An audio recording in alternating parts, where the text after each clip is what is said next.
What's up, Modern Lending Podcast listeners? Welcome back to another live episode of the Modern Lending Podcast. I'm your host, Alec Hansen. I'm here with Geoff Zimpfer. Jeff and I go way back. You guys don't even understand. We're going to tell stories that are going to blow your mind. I was mind blown because you just forget our past. Jeff's the amazing author of Disrupt or Die. He's also the podcast host of the Modern Marketing Radio. Mortgage Marketing Radio, which we'll get to because it has radio in it, which is going to throw people off. Jeff and I were loan officers back in the glory days down here in Southern California, in Orange County. Yep. And so you ever meet those kindred spirits who speak your same language? Literally, I've watched Jeff's podcast for years. This guy is somebody who every time he said something, I'm like, he's thinking the thoughts in my brain, which is rad. It's fun to see somebody who I start seeing the same world and recognizing, hey, this is somebody who I think sees the world the way I do. Maybe he's a little broken too. For sure. Which is awesome. So, and then you were in Orange County. Yes. So he was like, hey, let's hang out. Old stomping grounds. This is rad. Yeah. So thanks for coming on today, dude. My pleasure. I'm really honored to be here because you're crushing it here in this space. You've been leading from the front for all us people who do this, loan officers as well. So I just, happen to be here coming through town. Yeah. Live in Vegas now, moved there 4 years ago. And I was like, you know what? I'm coming through town. I had to hit Alec up and say, man, you want to grab a recording or something? And here we are. Well, dude, so for those of you that are just tuning in or listening or haven't listened to any other episodes, which I don't blame you, this has been a series on stories. Yeah. And I really, I come from a family of storytellers, and I think stories, they were how all of human knowledge was passed down with stories. That's how we learned. That's how we adapted. Right. And I feel like they can be really helpful. Mm-hmm. And so for the loan officers out there, I can't wait to tell some stories with you from podcasting to origination days. But let's start with this. This is always an interesting one. How did you fall into mortgage lending? Wow. Great question. Because we know only crazy people can survive. I know, right? Lending. Yeah. I woke up and said, I want to be a lender. That's right. I was like, here we go. My dream as a child is to originate loans. I love numbers. Hey, some people do. I know that's not you and me though. No. So I had a friend who was working for a subprime small brokerage shop down in San Juan Cap. You know where that is. Yeah. I don't know. I was in transition or something and looking for, an opportunity to make some money. And so he's like, hey, why don't you come over here? And this is before you need a license and all that kind of stuff. This is 20 years ago. Yeah. Millennials don't understand. 2003, I believe it was. And so I went over there and, took the job, and I'm working internet leads, cold calling internet leads. Oh my gosh. Absolutely.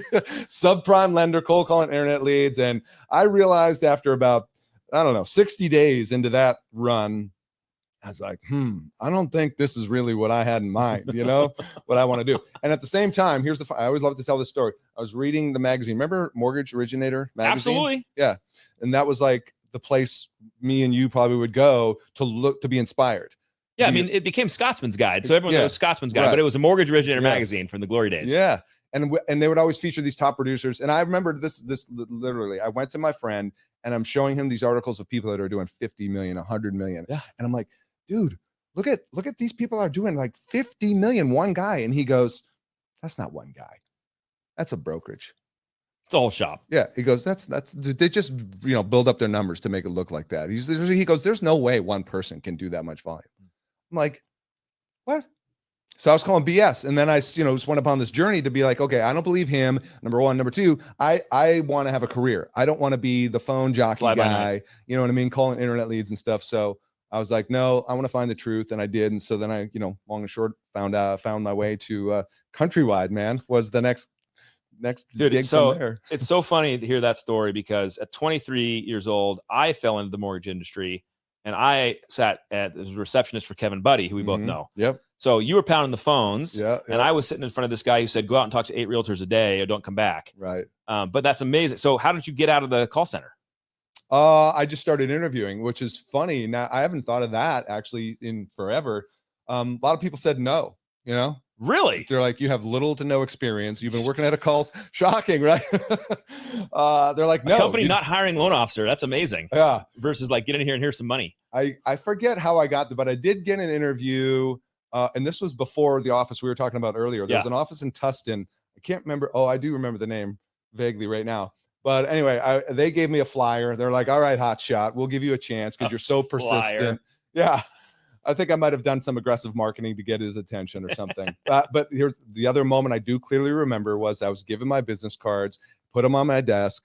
All right, go get yourself some realtors. You're a loan officer. Yep. Here you go. Congratulations. And I'm like, that's it. And that began the wonderful journey, man. So do you remember a time in that origination days where you felt like you broke through? Because, and maybe frame it this way, often I'll tell people, so I'm curious for your take too. If you're brand new and you're the stack of cards kid, yeah, it's 6 months to a year. Yeah. Right. Of just eating, rice. Embrace the suck. Yeah, like it's gonna be that. Yes. So how long did it take you till you felt, hey, I have some secure relationships now. I've broken through. For sure, it was a year. 100%. Yeah, all in. My first year was a suck, man. It was bad. I took a HELOC out on the house. Right. Oh, Wife's at home. You're going deep. I had no choice. Wife wasn't working. We just had our first baby. Oh yeah. And I'm like, damn, we got a mortgage. I mean, I had everything, right? I'm like, let's go all in.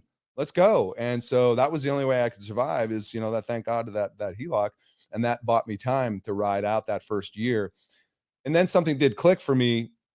Me personally, how I decided to build my business was through classes, lunch and learns and stuff like that. I love that. That's awesome. Because I was doing the same thing you were doing as I heard your story, which was I was doing the broker previews. Yeah. I was cold calling. Kissing babies. And I always like to say, does all that work? Yeah, it works, but it doesn't work systematically. You know what I mean? You got to sweat it out.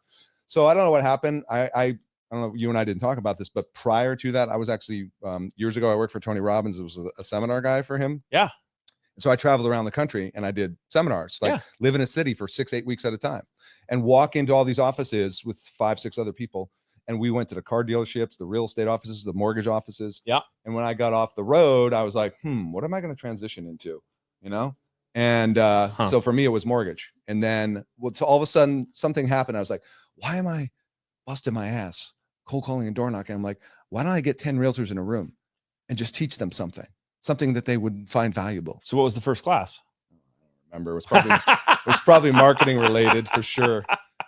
But it's something that I still do to this day. Yes. And it's something that, as you know, a lot of LOs do, and it works. Yes. So yeah. I like that angle. Bring them to you. Stop going to them. Right. Yeah. So did you have a core class that you taught that you remember that was just like, this was my bread and butter? Well, as you know, this was before the internet, right? Yeah. Okay. So hold on for everyone out there that's getting all judgy. Okay. We had Nokia phones. Yeah. And we had a Thomas Guide and MapQuest printouts. Thomas Guide, baby. That's what we had. Yeah. So I know you got the internet and the world in your hand. This was like, there's no way to get a hold of anybody. Nope. Pagers had just died, but yeah. So some people right now are like, what's a pager? Oh God. Buckle up, children. No, you're right. Those were the glory days when you had no choice but to physically get in front of somebody. Yeah. Other than the phone. So you would go to their offices then? Oh man. And just invite people to. Yeah, I would go. I'd do flyer drops. I teamed up with Title Escrow Home Warranty a lot. Right. Get a team. Still works today. Weird. All right. People exist, don't they? There's people out there. If you just find them, they'll be willing to help you. So yeah, it was block and tackle. It was a lot of just, get out there. I love the saying from the military, embrace the suck, because I think that's what it is for a period of time. And then what happens is you start to, I know you talk about this, is you start to build a brand. Yeah. You start to become known as, not the average LO in town who's always pitching rate. And remember faxing rate sheets? You go to these offices and there's rate sheets all over the place. And I'm like, what is that game? Right. Yep. So to your point earlier, you said you bring them to you instead of you chase them. I mean, I did it all, right? And then I was just like, you know what? I hold a class. There's 10 people, and they get meetings with 3 or 4, and then you do another one. You get meetings for 3 or 4, and out of that, you get 2 or 3 who start to develop. And then a year later, you got 15, 20 realtors who you can count on 2-3 deals a month. From. And then you've broken through. Yeah. Now it's referral business and expansion. Yeah, and that was, like we said, before the internet. Well, so let's go this direction for a second, because I love the fact that you're still holding on to the radio moniker in your podcast brand. Right. Yeah. And so this is one of the things that I'm jealous about with guys like Geoff is, they saw things ahead of their time. Because like David Licken's been doing quote podcasting for 30 years. Right. So what caused you to go in that direction with your business, with your strategy? How did you, did you have an aha moment? Did you see, what did you see? The truthful, honest answer was I started trying to do videos on YouTube in 2006. Yes. And it was hard. God, I wish I would have done that. I know, right? I did it. I just didn't do the right kind of videos. So it was hard.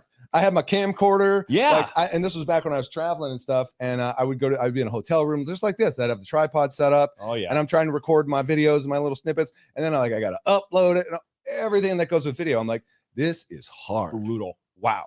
And I'm like, what can I do that's actually easier than this? And I was like, shit, I could just record audio, right? Yeah. That's pretty easy. Turn on a microphone on your laptop thing, whatever, and boom, record an audio. And now I can actually get my message. So that is truthfully why I pivoted off of video to audio back then. And at the same time, when you're on a journey, like you and I, we sweat it out. We've had to figure it out the hard way. And I know, also interviewed a lot of successful LOs early on to find out what are you doing? I was on a similar journey. And I think a lot of people are too. I was at this place for whatever reason. Okay. So I went through 2008, all that kind of stuff. And I just was at this place of like, when it got really bad, tight at B of A, when it was just like, you couldn't breathe without asking for permission. Yeah. I was like, I don't know if I want to originate, but I want to stay in this industry and do something. Yeah. So for me, it was the pivot back to like my real, I think, core and passion, which is training, educating, speaking, coaching, all that. So that was the moment for you then. I was going to ask, Yeah. when did the transformation moment happen for you when you got into more coaching, leadership, mentoring?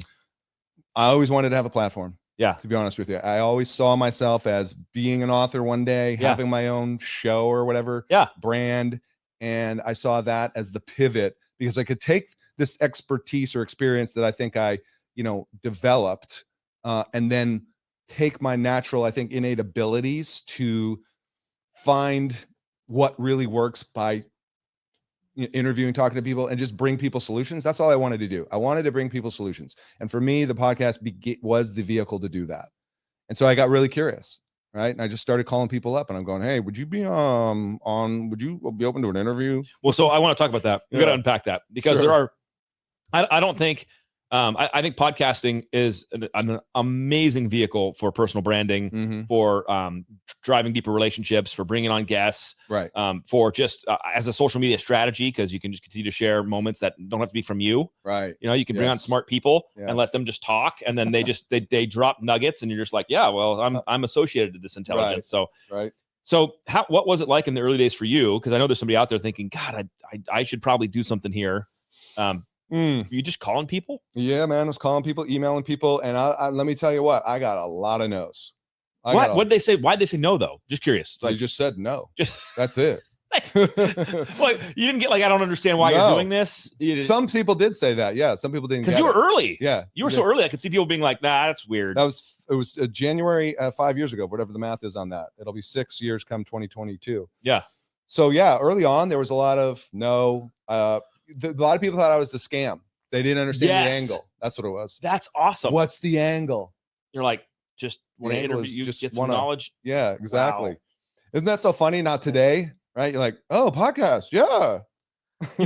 I'll kind of. I still think there's people out there that are like, I don't know. It's not for me. What's your angle? Why do you want to have me on? Yeah. Yeah. Some people were like, how much does it cost? I'm like, that's when you kind of made it a little bit. Like you're like, yeah, that's right. Yeah, no, that was a while back. You get a lot of skeptics, you get a lot of people who, even still today, right, people don't get the whole digital media platform thing. Like, I don't see why that you would do that. Doesn't make sense. But it was hard early on, for sure. Had to take a lot of no's. And so I just got online, did a lot of research, started Googling people. But yeah, it's not like everybody said, yeah, let's do this. No, man. People still say no today. Yeah. Sometimes it takes a year to get somebody on the show. Yeah. You know how it is. So 6 years of this, you still call it a radio, which I love. That was like, I don't even know where that came from. Just what name of your show? It's fine. It's I thought it was like audio. Yeah. I'm thinking radio. Okay, fine. Yeah. And I guess you're saying it was a smart move. All right. Well, so what did you learn? What have I learned? Yeah. What stands out from all that 6 years of building this thing? From a business development perspective, personal growth, relationship building, what stands out? I've learned that if you just, I don't know, I don't want to sound cheesy or cliche. I was going to say, if you just show up and add value, right? I mean, something like that, but that just sounds sometimes somebody just needs to hear it again and again and again until they finally wake up to it though. So it's okay to be a little bit cheesy if the language is right, in my opinion. I guess, I mean, trust your gut, I like that. Like, what do you really want to do? Let me try and formulate this in a sentence. It's because, I think, what are you trying to build? Who are you trying to be? How are you trying to show up in the world? Yeah. Because those were the questions that were driving me. And that's all I wanted. Like, I didn't have a game of like how I'm going to monetize this, or this is going to be a moneymaker for me. That's important. Okay, so that's really important, because you can tell immediately, because I feel like they're showing up with a lack of authenticity. Yeah. When their end game is some kind of manipulation, some kind of monetization, where it's like, oh, like, and I feel like their voice in the podcast gets lost, and I just can't. You can hear an can't agenda. feel it with them anymore. Right. So I like that angle. I appreciate that angle. Well, I mean, it's still the case, right? It's like I've never taken. Every once in a while, you get somebody calling, "Hey, you take ads or a sponsor or something." And I'm like, "No, I don't." Even though it's been interesting. Usually, because so far, to be honest with you, it's been like hard money lenders, whatever. I'm like, nah, that's not what I'm going for. Get it? It's not the brand you're looking for. For me, it's just a place to show up and serve. And I know I think it sounds cheesy. I don't know. Sure. To a lot of people who think that's BS, but I don't. Now, you just recently met Gary Vee, and I'm sure. Congrats on that, by the way. Thanks, amazing friggin' feather in the cap. But I'm sure the one thing you would know for certain being around Gary is he is no bullshit. He cussed way more than you are. So that's fine. true. He did. Thank you. He is coming from here. Yeah. 100%. You know what I mean? And that's like Wine Library TV and how he started all that kind of stuff. There was a little bit of the old like, this could probably turn into something for the liquor store. Yeah. But right, he showed up and just really wanted to like, and still today, his content, I think, is all about serving. Yeah. And I think that's a little bit of his key to success too. And I think that's part of the key to your success over the years, and staying consistent, but also staying true to what you wanted it to be. Well, let me ask you, why did you start the podcast? Because this is going Welcome to both to our Modern Lending Podcast. This is going to both our audiences. Alec Hansen, Modern Lending Podcast. Let's go. I think it was. I started my entire digital journey, and everyone that's heard me before is probably puking because they've heard this a million times. Nope. But in 2018, when the mortgage world was ending, the consolidation was happening. Right. Margin compression was gigantic.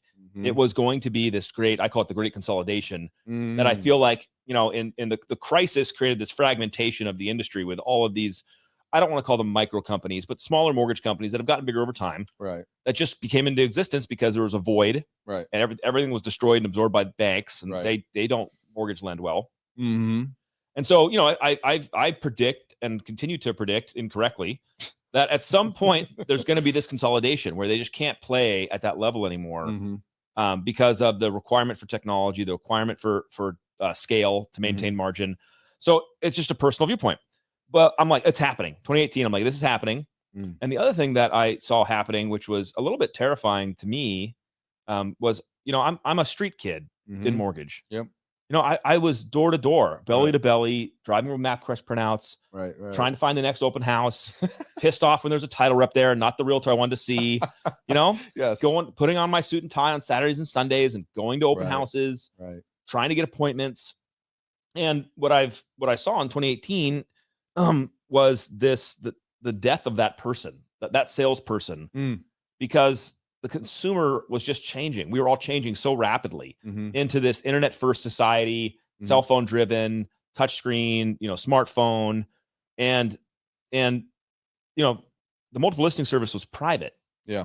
In our glory days. Right. Yes. So as a consumer, you got to go to the hot sheets on a Saturday and open it. You couldn't see what was for sale. You didn't know shit. You needed a realtor. Yeah. No, you had to have a realtor. And since they controlled knowledge, they controlled a lot more influence than today when knowledge is more widespread.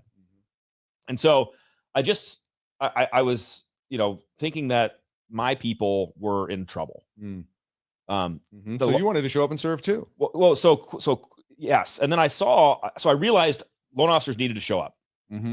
I was like, I woke up and literally I told the story with Gary on Gary's podcast, but I went for a run, grabbed a coffee. I'm listening to Gary's podcast and he says the same shit over and over again. Right. And it just must've been the moment I needed to hear it, where he was like, the brand is going to matter. It's going to matter.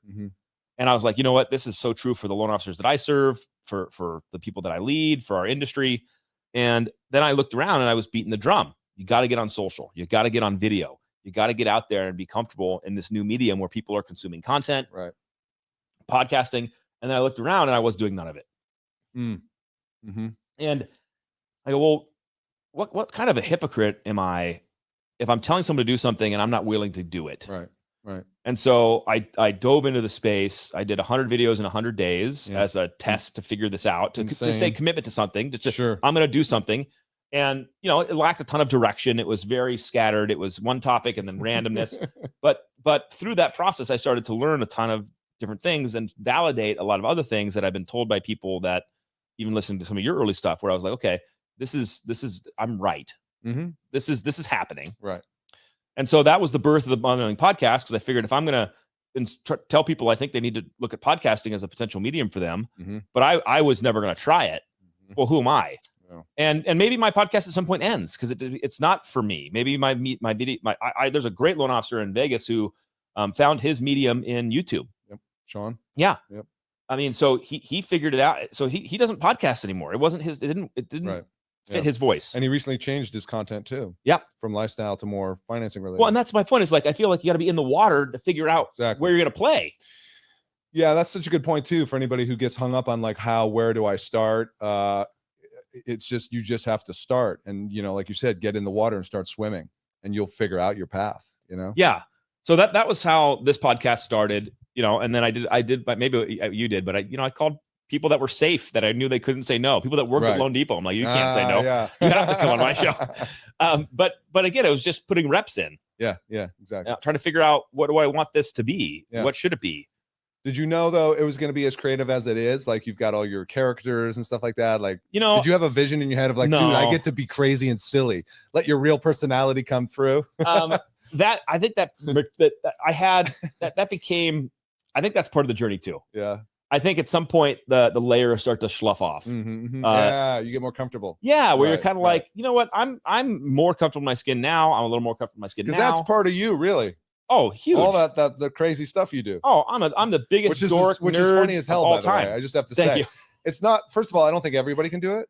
Like, I heard you say, like, if you're the engineer type guy who wants to run the analysis, all that, if you want to do that, cool, that's you. But if you're the personality guy who wants to put on a friggin' king's costume with a crown, then do that too.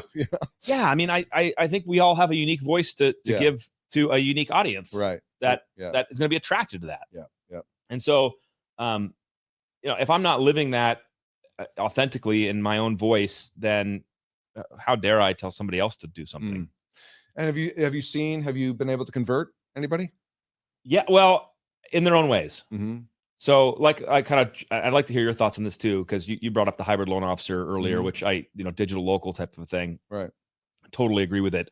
I believe that a lot of loan officers in our industry are waking up, and I wouldn't attribute it to Alec Hansen did it. Yeah, I think that maybe I'm part of the narrative. I think maybe I'm part of their experience somewhere. That'd be awesome. But I think that people are starting to figure out there is this thing happening. There's $1 billion in marketing being spent on TVs and the internet to tell the consumer that the local mortgage professional is irrelevant. And so, I mean, it's real. You just watch the commercials and you're like, well, that's insulting. Yeah. And so I think people are starting to figure it out now. They're messing up and they're doing it wrongly, and then they're trying to pivot, hopefully. But I love that. Do it wrong all day long. Right.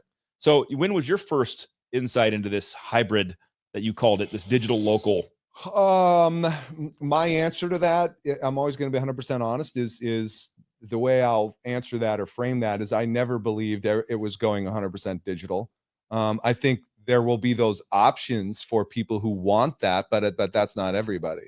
Yeah. Because I think where I started to get agitated was when I started seeing people create these comparisons of like using Uber and the taxi industry and the disruption there, you know what I mean? And then they parallel that over to real estate or whatever. And I'm like, it's not the same thing. Yeah. Like, and you probably have heard this comparison where it's just like disrupting a $20 taxi ride is not the same as disrupting a $500,000 purchase. Yeah. People aren't going to make this and want to go just this. Yeah, and the data proves it, So what's this about? The book? Oh, that's about. And why'd you do this? What is that about? Why'd you do this? Why did you write a book? Okay, so that Because you're audio guy and now you're into written word well, guy. look, I'm not completely, thick in the skull. I do understand the value of having a book for credibility. Sure. You know what I mean? Absolutely. For sure. So that is put it this way, it's two-pronged approach. One is if you're building a platform, building a brand, you need to have some assets, right? A way for people to engage with you. And let's just face it, having a book is instant credibility. We all know that. So I'm like, okay, I understand the game I'm playing. I've got to have some credibility.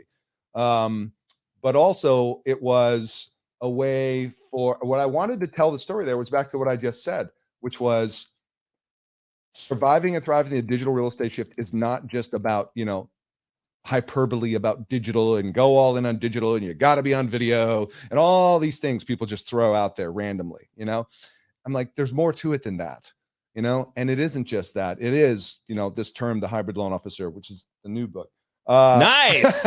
Nice. Put myself out there right now. Yeah, just declare it. Yeah, there it is, baby. So I really, for me, again, I wanted to tell the truth. So in there is like interviews I did with agents, loan officers about how they're succeeding both with digital and still the quote old school relationship referral, past client stuff. It's a blend of both. And to be honest, I just got tired of like it being like all digital.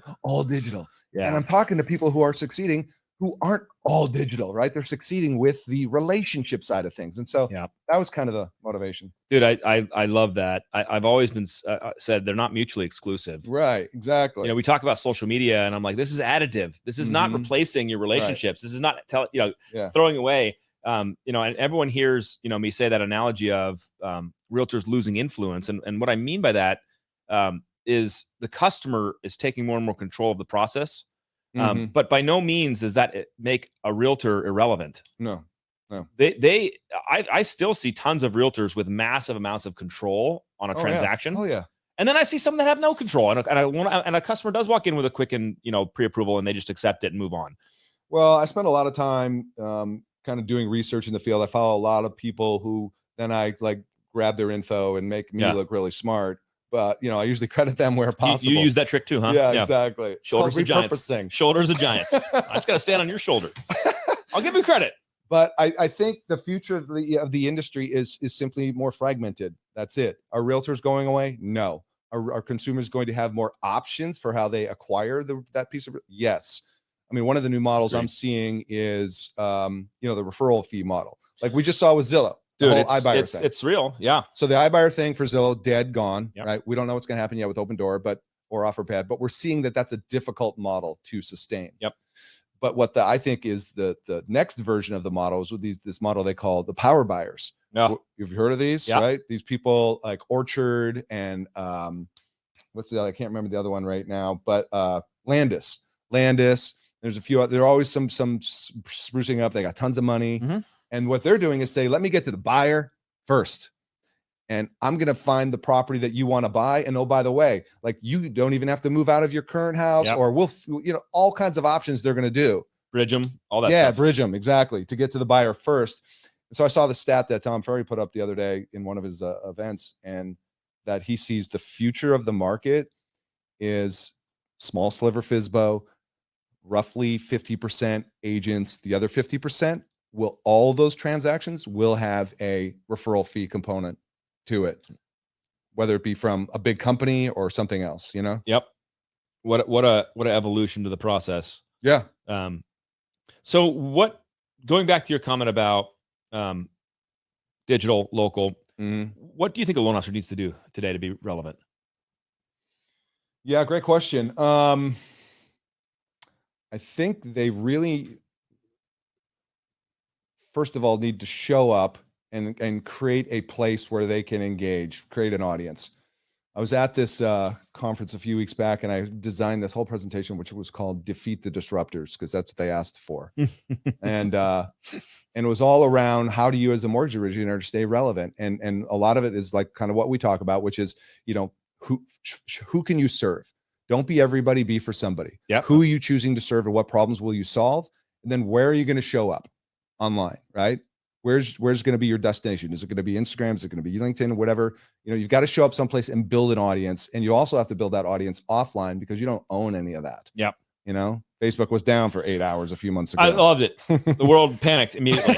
TikTok was blowing up because no one had anywhere to go. What do we do? I want to go here. What do we do now? I don't know. Do we go for a walk or go to the park or we're zombies? So I think, to get back to your question is show up, build your own audience, right? Build your personal brand, as you said, be known for something, to someone in particular. And then just do an amazing job for people. Like how during your sales process, how many moments of that like surprise and delight are there? Very little. Yeah. It's very transactional. Yeah. I'll call you when the appraisal's in. You call them when the appraisal's in. Right. You didn't. Okay. How are you differentiating against the big box lenders? For example, Yeah. That's why they're going to choose you. That's why I think a lot of the smart lenders are leaning on financing. As far as how do I lead with education on financing is how to use real estate to build wealth. Is this the right mortgage for you? Right. The total cost analysis type stuff. Yep. Right. Yep. All that kind of jazz. Let me go this direction for a minute. One of my questions that I've asked this whole season was share a transformative experience that you've had in your life. Now, before you go out, because there's probably many, because most humans have a lot. They're the coach that said something, whatever. But here's the vein I want you to try to layer it in on. My audience, loan officers, in-market professionals. So I want this story to be as relevant or helpful to those people as possible. But you've had a ton of life experiences thrown at you. Wow, damn, these are like hard questions. Hard hitting questions. I mean, can I get a drink? It's right there. That's vodka. Yeah. Okay.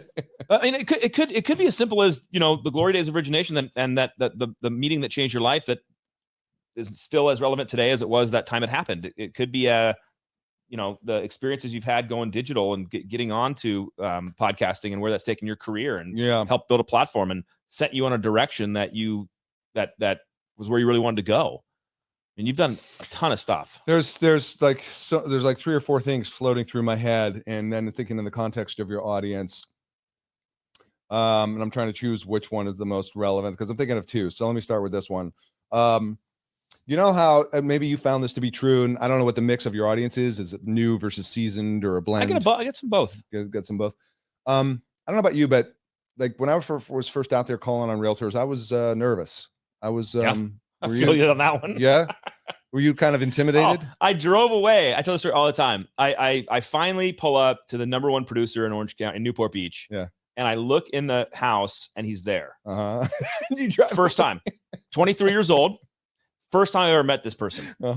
And I put on jock jams and I'm trying to get fired up, pumped up, trying to get like slapping my face. And then I just put it in drive and just take off. I couldn't do it.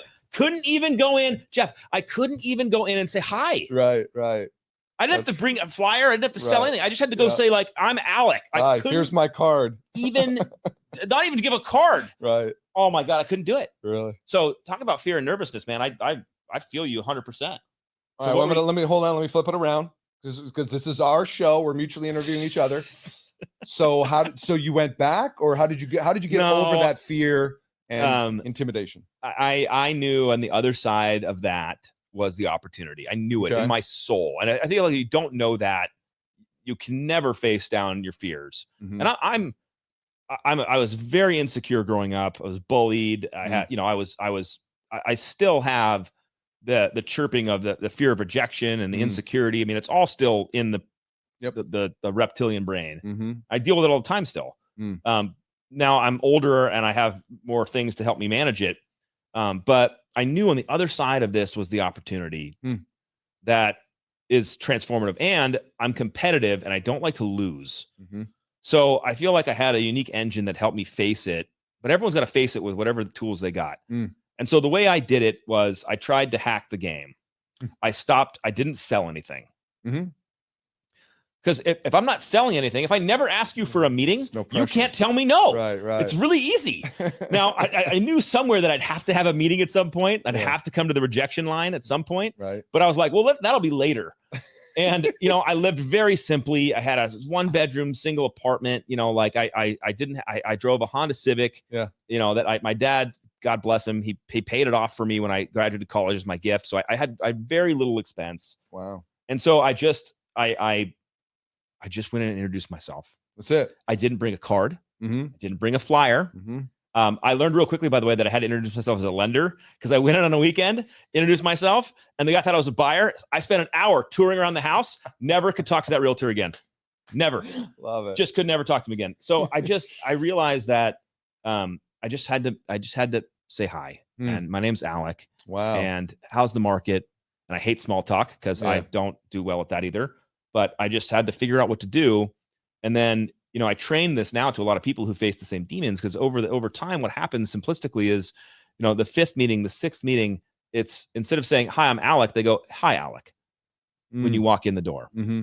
And so you would go back over and over again. Oh my God. I had the top 100 agents in my ACT database where I'd print labels myself and stick them myself. Folks, this is the 1990s. Yeah.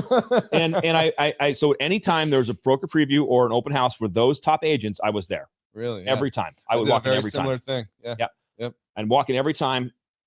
And so by the 7th, 8th, 10th time, 15th time, they knew my name. I want to say I wasn't a threat to them because I didn't sell them anything. I never pressured them for a meeting, asked them what lender they use. So I became a respected person. At least they knew I was hustling. Yeah. Yeah. That's what it was right there. They knew you were hustling. And the fact that you weren't pitching either because they didn't like that pitch. You just said something like they weren't hustling. I don't remember Michael DeVar, Michael Clifford Group here in SoCal, Mission Viejo, right? So Michael DeVar. They knew you were hustling. I became his in-house lender simply because I just did everything you said. And I showed up and I never pitched. And then he was interviewing in-house lenders and he goes, I know who you are. You're at all my broker previews and broker opens. And I won the deal. Yep. So yeah. So I'll tell you one of my transformative moments in that time. Mm-hmm. One of the best agents in Orange County. He works on Balboa Island. His name's Don Abrams. I don't know if you recognize that. Sounds familiar. Yeah. Still in the game. Mm-hmm. He was an ex litigating attorney turned real estate broker owner and did his own deals, running his own little shop. Okay. And he kills it on Balboa Island. He does all the business down there. A huge market share leader. And so I go Thursday to a broker preview in Newport. Friday, he had a listing in Costa Mesa, which was another city for broker preview. I go to that one. Saturday, I go to an open house. Sunday, I go to another one of those open houses. He's at every one. Wow. So I hit this guy 4 days in a row and hopefully not the same suit. I don't even remember. Probably I only had like 2 suits. And one time he made fun of me for wearing a suit to Balboa Island because he said, no one down here has a suit on. This is shorts. And he's like, what are you doing? And I go, that's all I got, dude. Right. Have you seen me? I'm 23. And so I remember the 4th time I walk in on Sunday, he looks me and he goes, Alec. And I go, Don, nice to see you. And he stops me and he goes, are you going to come to every single one of my broker previews and open houses? And I was like, oh no, this is it.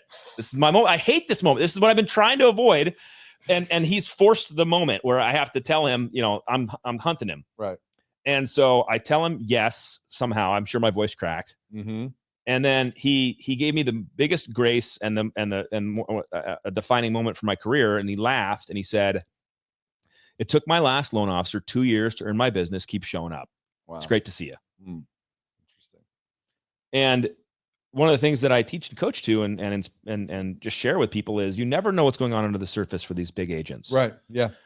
Their loan officer could be a piece of crap. Right. And has been acting entitled and not calling him back promptly and not being available because you don't know, but they don't tell you that. No. And so 6 months later, he called me on a weekend, sitting with a customer. I needed a pre-qual letter because he didn't tell me this time, but he wasn't able to get a hold of his long-term partner. Sure. Right. And he was losing his mind. And then he gave me that first deal, and I closed $30 million a year with him for the next 5 years. Jeez. So they just talk about. It's funny. A similar transformational moment. I'm glad you went there. I'm sure everybody watching is glad too, because they can learn a lot from that. The similar thing I was going to say was, this was actually just happened to me last week. I met with one of the top real estate agents in Las Vegas. She's top 100 or higher than that. Year to date, she's sold 160 homes. Jeez. Right? Yeah, she's working. Yeah, she's working. And she's just so well known, and the brand, all this kind of stuff. So there's a little bit of the intimidation and everything. Hell yeah. And she walks in, she pulls up in her red Panamera, right? Perfect. Right. She comes in, she's got leather pants, leather knee-high boots, leather earrings down to her shoulder. I can't even deal with it. I know. Like the whole, what you would usually expect, right? Yes. Dude, nicest person in the world. Nicest person in the world. It was totally gracious and arms open. We hugged at the end. Rad. You know what I mean? And I'm just my point is, a transformative story is, like, we get so worked up and intimidated. Oh my God, this big agent. Yeah, absolutely we do. We tell, make bad assumptions. Here's so the moral of the story is, like, don't prejudge, right? And most of the agents I've found at that level, I know there's some egos. Sure. Yeah, there's some asterisks. Yeah, there you go. But like you said, they're also struggling with how do they continue to grow their business. They're trying to figure it out too. They're sometimes the most open-minded people there are. Yeah. You know? So if you can bring them something and this is what, you and I always showed up with, is like, now today it's like you can send them a series of videos of like, let me help you, like, get more consumers on Instagram or whatever. Yeah. So. Well, let me ask you this as we wind down here. Thanks for your time today. It's been super fun. Thank you, man. But let's not blow out of here without talking about your book. Okay. So people are going to see and hear this. Bypassed. I love the hashtag bypassed. Swipe, right? So tell me about this. A modern guide for local mortgage pros left behind by the digital customer. So tell me about this. Why'd you write this?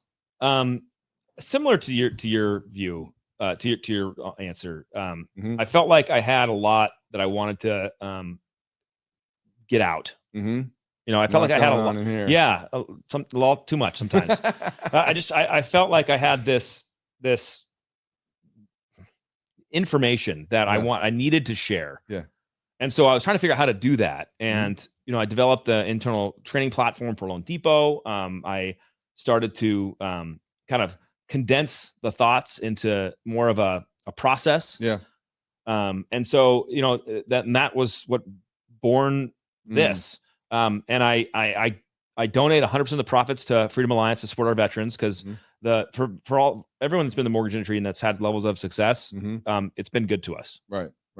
And so this is almost like I don't need the proceeds from this. I want people to thrive in our space. I don't want in-market professionals who I love and are wonderful caregivers of the home buyer to be bypassed, to be, discredited. Yep. Their consultative wisdom matters.